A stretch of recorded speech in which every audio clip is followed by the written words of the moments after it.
Are you sure? Here's the 30-second lesson on what legends know. Never ask a bride why she's getting married. Don't wear a skirt on a windy day. Deodorant is not a shower. Don't sniff chili flakes. And don't forget, saving is not investing. Legends don't just save, they invest in mutual funds.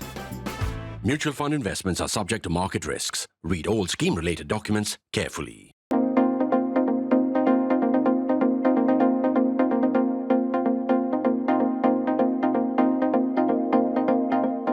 Millions and millions of words are being written and spoken about Dr. Manmohan Singh in these couple of days.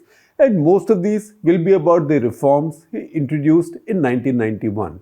We can understand how his life is often seen monochromatically by his admirers, including those who don't vote for the Congress and probably never have voted for it.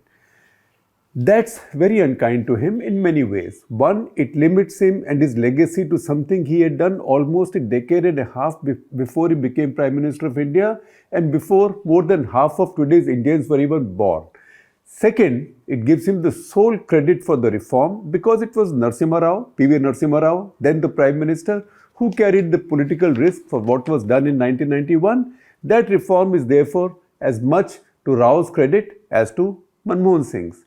And third, because it limits his legacy to this Jugalbandi and denies him the place he deserves in our history for the other substantive contributions he made as Prime Minister.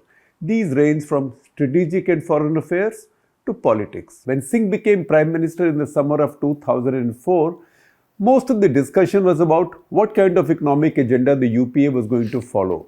Was he going to pick up the thread from where he and Rao had left it in 1996? Or would he return to the ideology of his party and its largest parliamentary ally, the Left Front? Even the most astute watchers of North and South blocs were not prepared for the more substantive and historic changes to come in foreign and strategic policy. This was especially so given the Congress Party's chronic suspicion of the US and the West and its persistent nostalgia for the non-aligned movement, that is NAM, and Third Worldism. If you had told somebody on the morning of 24th of July 1991 that by the afternoon Rao would junk Jawaharlal Nehru's 1956 industrial policy resolution with one industry minister's speech preceding the budget. Rao, by the way, held the industry portfolio, so he made that speech. You would be asked to get your head examined. You would need to have been even more brainless in the summer of 2004 to imagine that within a couple of years, a left-of-center coalition surviving at the sufferance of the Left Front with 61 MPs would be finalizing India's first substantive treaty with the US. First genuine treaty of any implications with the US.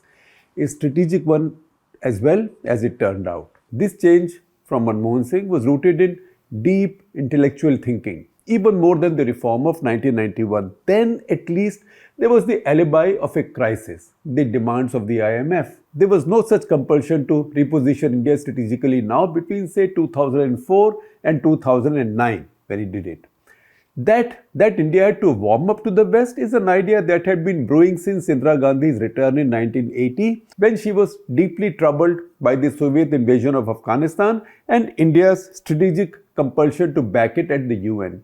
She did reach out to Ronald Reagan at Cancun in 1981, but the relationship did not pick up pace. Rajiv Gandhi and then Rao also made some moves, but these were carefully measured baby steps. Of course, the Soviet Union had disappeared, but suspicion and skepticism of the US were still formidable.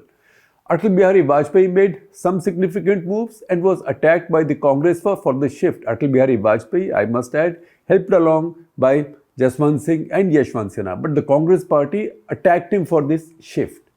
Manmohan Singh's success lay in making the same shift much more decisively at the head of a Congress government. What it did was, once this was done, this shift also became a bipartisan policy because the BJP had started it, Congress carried it forward, and as we know, after Dr. Manmohan Singh, the BJP again carried it forward, in fact, even more enthusiastically.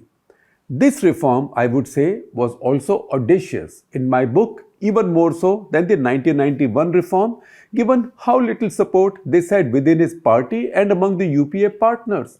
The Congress was still filled with cold warriors, including some of his senior most cabinet colleagues. 10 Janpath was simply not prepared for it, nor did it see the need or compulsion. Forget support. There was deep resistance, even resentment in the Foreign Service bureaucracy. Many there were hoping that with Vajpayee's NDA gone, there would be a return to the Congress normal. Nobody was prepared for the opposite. Sonia Gandhi was skeptical and also particularly trusting of the left leaders who saw it as an outrage and betrayal. This became the only issue over which Singh took on his own party bosses and risked his government. Politically, it was riskier than the 1991 reform. Rao did not have any party bosses at that point to worry about, nor did he need the left. In Ronin Sen, then India's ambassador to Washington, Singh found a vital ally as he enjoyed the confidence of the Gandhi household. Ronin Sen did. For the more detailed story on this, you need to wait for Sen's memoir, which I suspect he is in no hurry to write. This was when he admonished India's MPs for running around like headless chickens. Ultimately, he was the one who convinced 10 Janpath, as also did K. Natwar Singh, old diplomat, foreign minister and family confidant. Was it worth the risk? Could the gains from it compared with the reform of 1991? Economic benefit is always tangible but not always fungible with votes, especially when it comes to the new middle class. They didn't vote for the Congress party even after they had benefited from the 1991 reform in such a big way. The gain a strategic change brings is even less tangible. It means nothing in an election unless, of course, you are able to use it to project the image of a strongman leader adored in global capitals. Manmohan Singh wasn't designed for that. Critics said the deal would bring no gigawatts of nuclear power. So far, they've been proven right. Our argument was that this deal wasn't about nuclear power. It was about a post-Cold War strategic repositioning of India as a friend and partner of the US and the West. That was how the course of history was changed. Manishankar Iyer, stridently opposed to the deal, got it right when he told me, in fact, at a seminar, and I quote from him, "At least you are honest and straightforward in saying what this deal is and what it isn't. It isn't about nuclear power, but strategic repositioning. That I oppose," he said. Modi's BJP picked up the baton and ran with it 2014 summer onwards, but Advani's was opposed to it tooth and nail. How strongly? You can check out in my 2008 Walk the Talk interview with LK Advani, coinciding with the release of his memoir.